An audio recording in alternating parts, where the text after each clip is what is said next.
The loneliest marriages don't end with screaming. They end with silence. If someone had walked through the doors of the Walker penthouse on the morning of Adrian and Claire Walker's 18th month of marriage, they would have seen perfection. Floor-to-ceiling windows overlooked the Manhattan skyline. Fresh white flowers sat on the marble kitchen island, and every detail reflected wealth beyond imagination.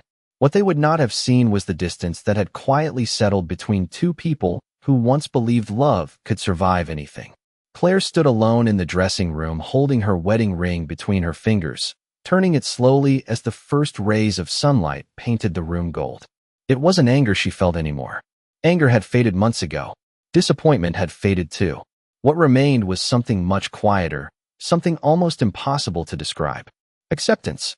She gently slipped the ring into a small velvet box inside the top drawer of her vanity, closed it without a sound, and whispered to herself, "I'm done waiting." She wasn't leaving him. Not today. She simply decided she would no longer build every day around a man who rarely noticed she was there.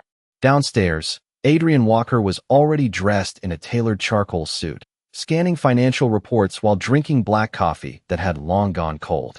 At 38, he had become one of New York's youngest self-made billionaires, and every minute of his calendar belonged to investors, acquisitions, or board meetings. His assistant reminded him about 3 conferences, 2 interviews, and a late dinner with international clients. Nothing on his schedule mentioned that today marked a year and a half since he promised Claire he would always make time for her. It wasn't that Adrian wanted to hurt her. Somewhere along the road, success had convinced him that providing everything money could buy was the same as being a good husband. Every luxury vacation, every designer gift, every breathtaking apartment upgrade felt like proof that he loved her, even if he was rarely home long enough to see her smile. Claire used to wait for him every evening with dinner warming in the oven. Then she waited with leftovers. Then with a simple text asking if he was coming home. Eventually, even the messages stopped. Adrian barely noticed the difference because his world never slowed down. Before leaving for work, he grabbed his briefcase and called toward the kitchen without looking up. "I'll probably be late." There was no answer. Assuming she had gone out early, he walked out the front door without another thought. Upstairs, Claire heard the elevator doors close and felt an unexpected sense of peace. Instead of checking his location or wondering what time he might return, she opened her laptop and confirmed her volunteer orientation at a neighborhood community library that afternoon. She smiled softly as the confirmation email appeared. For the first time in 18 months, her day belonged to her. Adrian believed nothing had changed. He believed Claire would always be there when he finally had time. He had no idea that the quiet filling their home was no longer patience. It was the sound of a woman slowly rebuilding a life that no longer depended on waiting for the man she loved to notice she was gone. The neighborhood library was nothing like the polished offices Claire had grown used to visiting beside Adrian. The brick building had uneven wooden shelves, colorful reading corners for children, and volunteers who greeted every visitor as if they had been expecting them all day. Nobody recognized her as the wife of a billionaire, and for reasons she could not fully explain, that felt comforting. She spent the morning unpacking donated books, arranging them by genre, and laughing quietly with retirees, college students, and parents who simply wanted to help. The work was ordinary, yet every completed shelf gave her a sense of accomplishment she had not felt in a very long time. During lunch, the volunteer coordinator introduced her to Lucas Bennett, a 33-year-old architect who donated his Saturdays to designing affordable community spaces. Lucas smiled warmly, offered to carry a heavy box of books, and asked Claire what had inspired her to volunteer. The question caught her off guard because nobody had asked what she wanted in months. She answered honestly, saying she needed to spend time doing something meaningful. Lucas nodded without trying to solve her problems or ask personal questions. He simply said that meaningful work had a way of helping people rediscover themselves. Claire carried those words with her for the rest of the afternoon. Across town, Adrian moved from one conference room to another, closing multi-million-dollar agreements with the same calm confidence that had built his empire. Every presentation ended with applause. Every executive praised his discipline. Yet when his assistant reminded him that his evening client dinner had been canceled, he unexpectedly found himself with several free hours. On the drive home, he briefly considered bringing Claire flowers but dismissed the thought, convincing himself they could have dinner together another night. There would always be another night. When he entered the penthouse shortly after 6 o'clock, the silence surprised him. The kitchen lights were off, the dining table was empty, and no comforting aroma drifted through the rooms. He checked his phone and noticed there were no messages from Claire asking when he would arrive. For a moment he frowned, then shrugged it away, assuming she was out shopping or meeting friends. He ordered takeout, answered emails while eating alone, and barely noticed how quiet the apartment had become. Meanwhile, Claire left the library carrying a canvas tote filled with books she had borrowed. Before leaving, Lucas recommended a classic American novel he thought she might enjoy, and she promised to return it after finishing the final chapter. Their conversation lasted only a few minutes, but Claire realized she had smiled more during that short exchange than she had during many expensive dinners over the past year. As the subway carried her back toward Manhattan, she looked at the city lights rushing past the windows and made another quiet promise to herself. She would stop measuring her happiness by Adrian's attention. If he eventually noticed the distance growing between them, it would be because she had finally learned how to stop disappearing inside someone else's busy life. Over the next several weeks, a quiet transformation settled into Claire's life so gradually that almost nobody noticed it at first, especially Adrian. Every Tuesday and Thursday afternoon, she volunteered at the community library, helping organize literacy events, reading with elementary school children, and working alongside people who cared more about kindness than status. She began waking up with a sense of purpose instead of wondering whether Adrian would make it home before midnight. She started jogging through Central Park on Saturday mornings, replaced rushed takeout lunches with homemade meals she actually enjoyed, and filled the empty hours that had once been reserved for waiting with things that made her feel alive again. She laughed more often now, although Adrian was rarely around to hear it. At the office, Adrian continued operating at the relentless pace that had made him famous in the business world. His company announced another major acquisition, financial magazines praised his leadership, and investors competed for meetings with him. Every achievement reinforced the belief that sacrificing personal time was simply the price of success. Whenever someone asked how married life was going, he answered with the same confident smile. Claire is doing great. He believed it because he had never stopped to ask her himself. One evening he arrived home just after 8 o'clock expecting to find dinner waiting, only to discover a handwritten note on the refrigerator. It simply read, "There is homemade soup in the refrigerator. Heat it for 3 minutes. Enjoy your evening." There was no heart drawn beside her name, no question asking when he would be home, and no reminder to get enough rest. Adrian stared at the note for several seconds before placing it on the counter. He could not explain why those simple words felt strangely unfamiliar. He warmed the soup, answered emails while eating alone, and convinced himself that Claire was probably enjoying time with friends. Across town, Claire was attending a planning meeting for the library's upcoming community fundraiser. Lucas happened to be there because his architecture firm had volunteered to redesign the outdoor reading garden. As everyone discussed budgets and schedules, Claire offered practical ideas that impressed the entire team. Lucas noticed her thoughtful perspective and complimented her ability to solve problems without trying to dominate the conversation. Claire smiled politely, thanked him, and returned to reviewing the event plans. Their friendship remained easy and respectful, built on shared volunteer work rather than personal expectations. On the ride home, Claire realized something surprising. She had gone an entire day without wondering whether Adrian had remembered to eat dinner or whether he would text her before going to bed. The realization did not make her feel guilty. It made her feel free. Meanwhile, Adrian found himself walking through the silent penthouse more often than he cared to admit. The television stayed off. The dining table remained perfectly organized. Fresh flowers still appeared every week, but somehow the apartment no longer felt warm. He noticed that Claire no longer asked him to attend charity events, no longer reminded him about anniversaries of small milestones, and no longer tried to start conversations after he returned from work. Instead of questioning why everything had changed, he accepted the quiet as proof that they had settled comfortably into married life. He did not understand that the absence of conflict was not the presence of happiness. It was the sound of someone quietly letting go while standing only a few feet away from him every single day. Autumn arrived in Manhattan with crisp mornings, golden leaves, and a rhythm that seemed to encourage fresh beginnings. The community library became busier as families returned from summer vacations, and preparations for the annual neighborhood fundraiser filled every afternoon with cheerful activity. Claire found herself looking forward to those volunteer hours more than anything else in her week.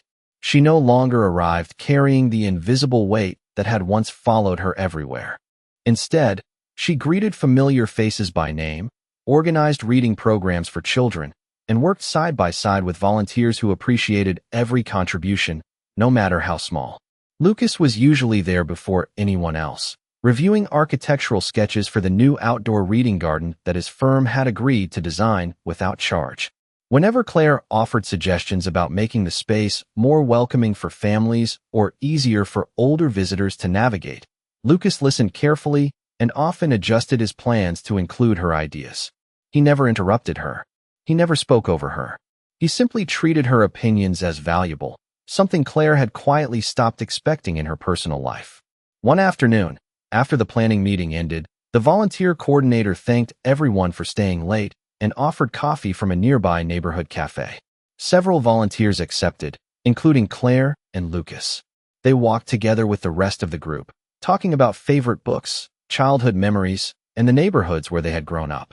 Lucas mentioned that his parents had taken him to the public library every Saturday morning when he was a boy, and that those visits had inspired him to design buildings where people felt welcome rather than intimidated. Claire admitted that she had almost forgotten how comforting simple conversations could be when nobody expected anything from her except honesty. Lucas smiled and said, "Sometimes being heard is more valuable than being impressed." The sentence stayed with Claire long after everyone returned to work. There was nothing romantic about their friendship. There were no secret promises, no hidden intentions, and no boundaries crossed. It was simply the beginning of genuine respect between two people who enjoyed working toward the same purpose. Meanwhile, Adrian's calendar grew even more demanding as preparations began for his company's annual investor gala. Every executive meeting stretched longer than expected, every decision carried enormous financial consequences, and every evening ended with another unfinished task waiting at home. His assistant occasionally mentioned that Mrs. Walker had declined invitations to several corporate dinners, but Adrian assumed Claire was simply busy with her own interests. In fact, he felt oddly relieved that she no longer seemed disappointed whenever work pulled him away. He interpreted her silence as understanding instead of recognizing it as emotional distance. Late one Friday evening, Adrian returned to the penthouse earlier than usual. Expecting an empty apartment, he was surprised to hear quiet music coming from the living room. Claire sat near the windows with a novel borrowed from the library, a cup of tea beside her, completely absorbed in the story. For a brief moment, Adrian simply watched her. She looked peaceful in a way he had not noticed for a very long time. When she glanced up and smiled politely, it was warm but unfamiliar, the kind of smile someone offers a kind neighbor rather than the love of their life. Adrian asked how her evening had been, and Claire answered that it had been wonderful because the library fundraiser was finally coming together. She spoke with quiet enthusiasm, describing children who were excited about the new reading garden and volunteers who had become close friends. Adrian nodded while checking a message that had appeared on his phone. By the time he looked up again, Claire had returned to her book. Neither of them realized that this ordinary conversation marked the first small crack in the comfortable illusion Adrian had been living inside for the past 18 months. The evening of the community fundraiser arrived beneath clear autumn skies, and the small park beside the library buzzed with families, volunteers, and local business owners who had gathered to celebrate the completion of the new reading garden. String lights glowed softly above the walkways while children explored colorful books and parents chatted over cups of hot apple cider. Claire moved gracefully from one table to another, welcoming guests, answering questions, and making sure every volunteer felt appreciated. She wore a simple navy dress with a light cream cardigan, elegant without trying to impress anyone, and for the first time in a long while, confidence seemed to come naturally to her. Lucas spent most of the evening helping donors tour the redesigned garden, explaining how every pathway and reading bench had been planned to make the space inviting for children, seniors, and families. Whenever he introduced Claire, he openly credited many of the practical ideas that had improved the project, never taking recognition that belonged to someone else. Claire thanked him with a genuine smile, one that appeared effortlessly instead of out of obligation. Across the city, Adrian had just finished delivering a keynote speech at his company's investor reception when one of his executives mentioned that the library fundraiser receiving support from several corporate sponsors was only a few blocks away. Realizing he suddenly had an unexpected hour before another dinner meeting, Adrian decided to stop by. He told himself he simply wanted to show support for the community project Claire had mentioned a few nights earlier. When his driver pulled up outside the park, Adrian stepped out expecting to greet Claire briefly before returning to his schedule. Instead, he found himself standing still near the entrance, quietly observing a version of his wife he barely recognized. She was laughing, not politely, not out of courtesy. She was genuinely laughing as Lucas pointed toward a little girl proudly carrying a stack of books almost taller than herself. A cool breeze lifted a loose strand of Claire's hair across her face, and without hesitation, Lucas gently gestured toward it with a respectful smile, allowing Claire to tuck it behind her own ear while they both laughed again at the playful moment. There was nothing inappropriate about the exchange. It lasted only a second. Yet Adrian felt something tighten unexpectedly inside his chest. He could not remember the last time he had seen Claire smile with such ease while standing beside him. He remained where he was, unnoticed among the arriving guests, watching Lucas introduce Claire to several community leaders with obvious admiration for her dedication. Every person they met seemed interested in hearing what Claire had to say. She spoke with quiet confidence, and people listened. Adrian suddenly realized he knew almost nothing about this part of her life. He had never asked about the library, never visited the reading garden, and never wondered why volunteering had become so important to her. As he watched another warm conversation unfold, an unfamiliar question entered his mind. Who had she become while he had been busy building his company? The thought unsettled him far more than he expected. Before Claire noticed he was there, Adrian quietly turned away and walked back toward the waiting car. Throughout the drive to his dinner meeting, he found himself replaying the image of Claire's effortless smile again and again. It should not have mattered. Lucas had done nothing wrong. Claire had done nothing wrong. Even so, for reasons Adrian could not explain, that single ordinary moment refused to leave his mind, and for the first time in 18 months, work was no longer the loudest thing occupying his thoughts. The days following the fundraiser should have returned to normal, but something inside Adrian refused to settle. During board meetings, he caught himself staring out the conference room windows instead of reviewing financial projections. He replayed the image of Claire smiling beneath the string lights so many times that even he found it irrational. She had every right to enjoy volunteering. Lucas had behaved with complete respect. There had been no secret glance, no inappropriate gesture, nothing that justified the uneasy feeling growing inside him. Yet the memory lingered anyway. For the first time in years, Adrian left the office before sunset on a Wednesday, convinced that surprising Claire with dinner would erase whatever strange mood had followed him since the fundraiser. He stopped at a neighborhood bakery and picked up the lemon tart she used to love before driving home. When he entered the penthouse, the apartment was spotless and quiet. A small note rested on the kitchen counter beside a covered casserole dish. It read, "I will be at the library until about 8:30. Please enjoy dinner if you get hungry first." Adrian looked at the clock. She had not canceled her plans because he happened to be home early. She had simply continued living her evening. He placed the dessert in the refrigerator and stood alone in the silent kitchen, unsure what to do next. Almost without thinking, he opened his laptop and began working again, but the numbers on the screen blurred together. At 8:45, the front door opened, and Claire stepped inside carrying a canvas tote filled with event planning folders and borrowed books. She smiled warmly when she saw him. "You are home early," she said. Adrian nodded and mentioned the dessert waiting in the refrigerator. Claire thanked him sincerely, cut them each a slice, and asked about his day. The conversation was pleasant but surprisingly brief. Instead of stretching the evening in hopes that he would keep talking, Claire finished her tea, wished him good night, and headed upstairs to read before bed. Adrian remained at the dining table long after she had gone, realizing she no longer lingered in the hope that he might eventually put away his phone. Over the next week, the pattern continued. Claire attended volunteer meetings, weekend literacy programs, and planning sessions for future community projects. She never hid where she was going, never acted secretive, and never gave Adrian a reason to doubt her honesty. In fact, She openly mentioned Lucas whenever discussing the reading garden because he was coordinating the construction schedule with several local contractors. Every conversation was completely ordinary, but Adrian noticed himself listening much more carefully than before. One Friday afternoon, his assistant casually informed him that the library project had been featured in a local newspaper. Adrian searched for the article during a break between meetings. The accompanying photograph showed a group of smiling volunteers standing together in front of the newly completed reading garden. Claire stood near the center, and Lucas was only a few feet away, applauding as children cut a ceremonial ribbon. Adrian studied the picture far longer than necessary.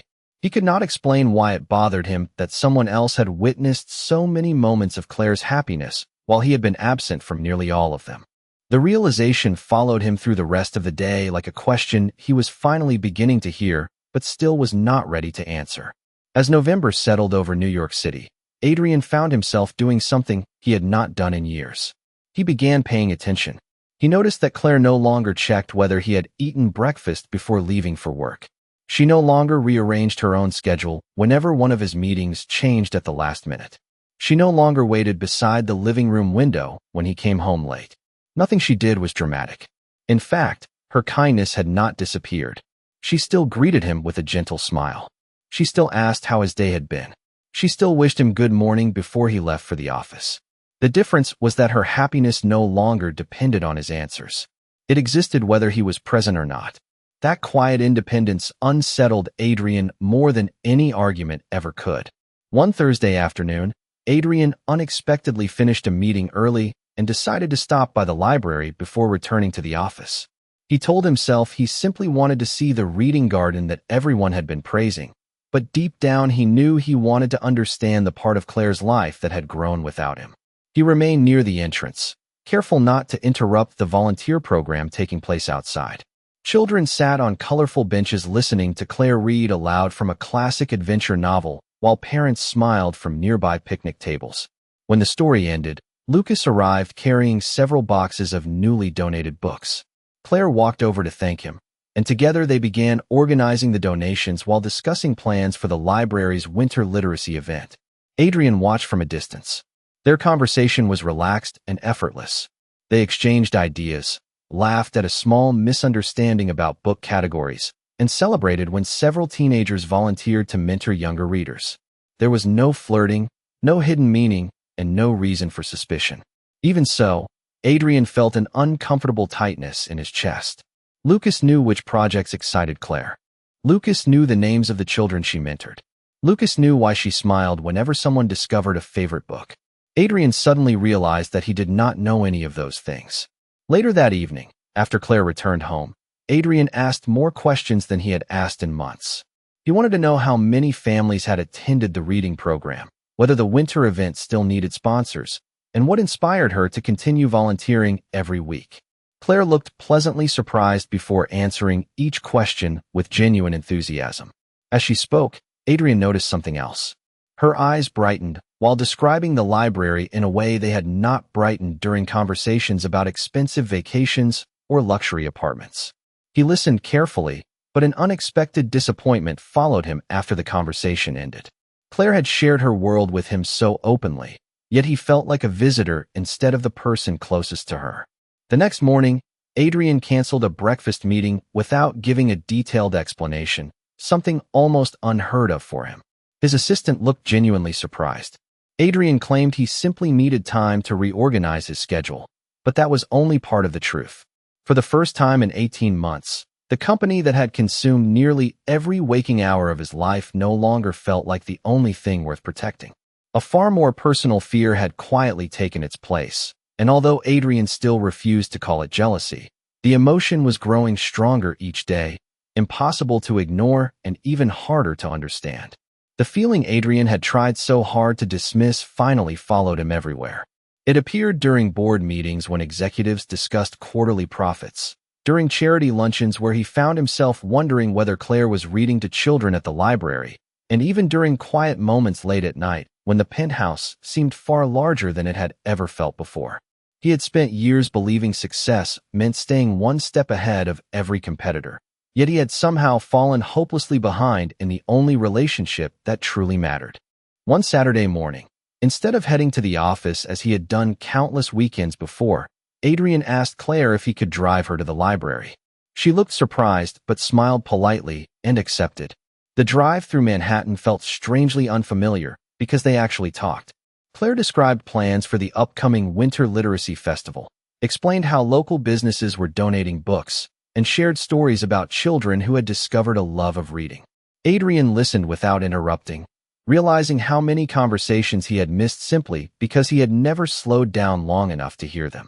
When they arrived, Claire thanked him for the ride and invited him to look around if he had time.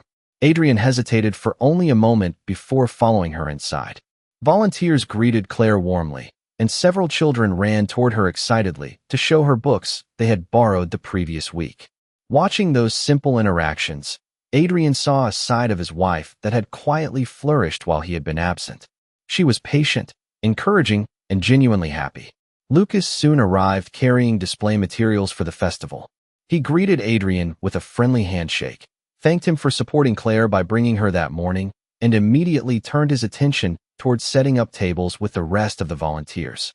There was no challenge in his voice, no attempt to compete, and no reason for Adrian to dislike him. In fact, Lucas treated everyone with the same quiet respect. That realization struck Adrian even harder. The man he had silently viewed as a threat had done nothing except appreciate qualities Adrian himself had overlooked for far too long.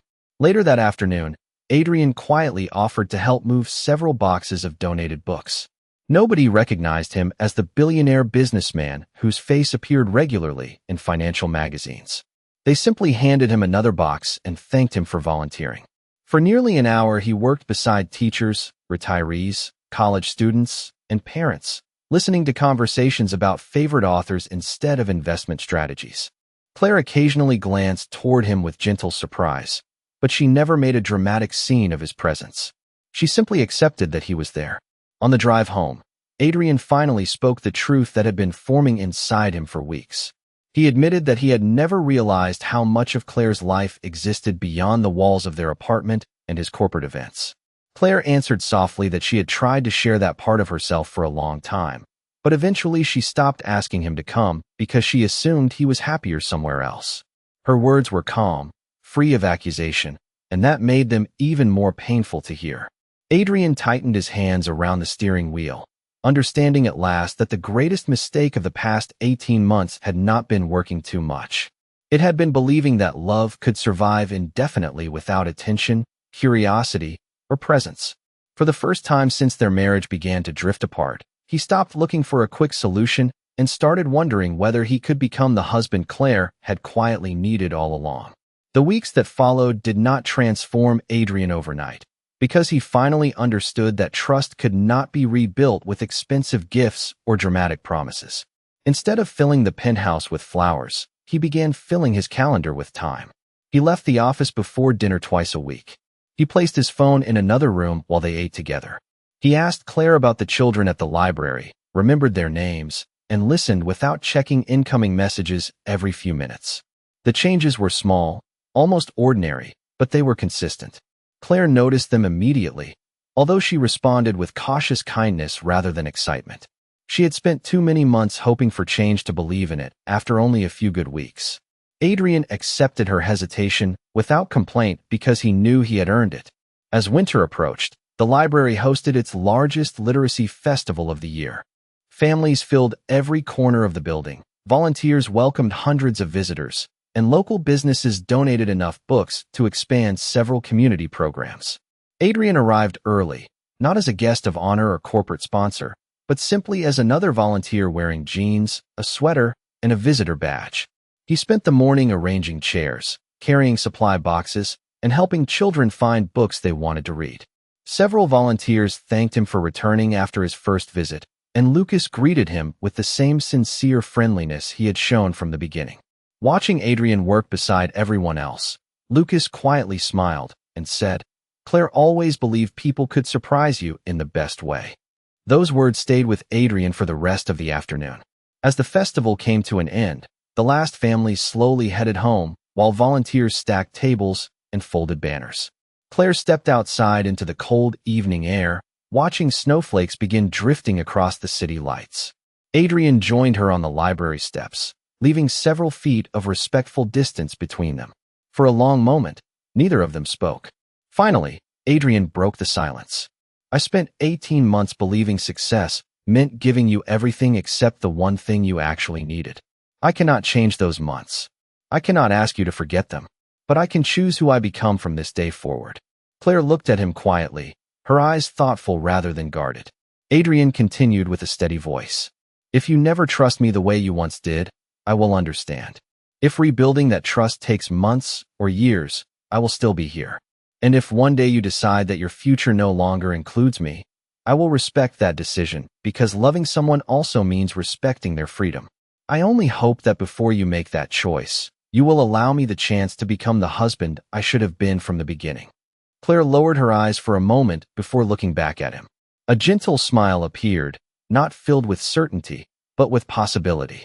She took one slow step toward him. Adrian held his breath without moving, unwilling to rush even that single moment. Snow continued falling around them as the city grew quiet. Claire lifted her eyes to meet his, her expression soft and unreadable, and just as she opened her mouth to answer, the moment ended, leaving only the promise that sometimes the greatest love stories do not begin with falling in love, but with finally learning how to stay.